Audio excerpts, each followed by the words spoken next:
Intéressant. Alors à votre question de tout à l'heure, une psychothérapie est-elle exempte de danger pour le patient?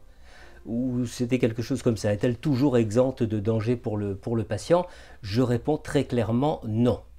Parce que vous savez très bien que nous connaissons quantité d'approches qui usent et qui abusent du transfert et qui rendent donc le patient très rapidement captif, pour le plus grand bonheur narcissique du thérapeute. Bon. Mais il faut dire aussi que si un praticien du champ de la santé et de la relation d'aide n'est pas capable de reconnaître que la relation entre patient et thérapeute comporte un risque d'emprise et de dépendance, alors je dirais qu'il faut vraiment se méfier de ce thérapeute comme de la peste, y compris chez les praticiens en psychothérapie.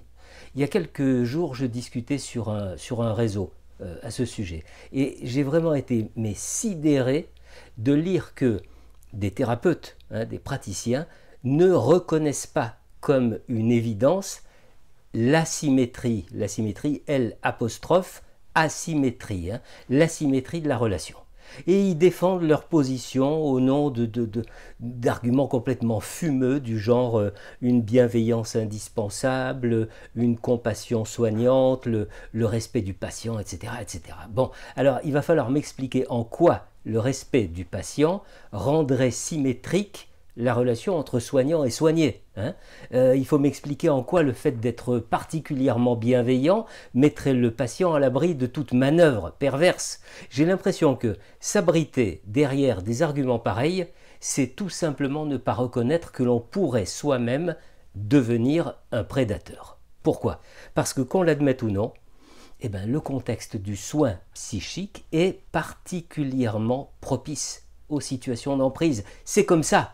Je reviens souvent, vous savez, au propos du psychanalyste Jean Clavreul qui disait que une analyse ne saurait être suffisante ou suffisamment approfondie si le praticien n'a pas mis en lumière ses propres traits pervers et son noyau psychotique. Alors, quand on ne s'est pas débarrassé de son fantasme de toute puissance, quand on n'a pas reconnu en présence d'un tiers que l'on pourrait être capable d'user de manipulation pour obtenir satisfaction, le risque d'objectiser le patient, de le déposséder de son moi, existe forcément. Parce que quand vous détenez une autorité réelle, ou quand vous êtes la projection d'une autorité supposée, ça peut conduire volontairement ou non à faire disparaître la subjectivité de la victime, à la lui confisquer. Et alors la domination s'instaure. Il ne faut jamais oublier que la personne qui vient demander de l'aide est une personne vulnérable. Sinon, elle se débrouillerait toute seule. C'est ça.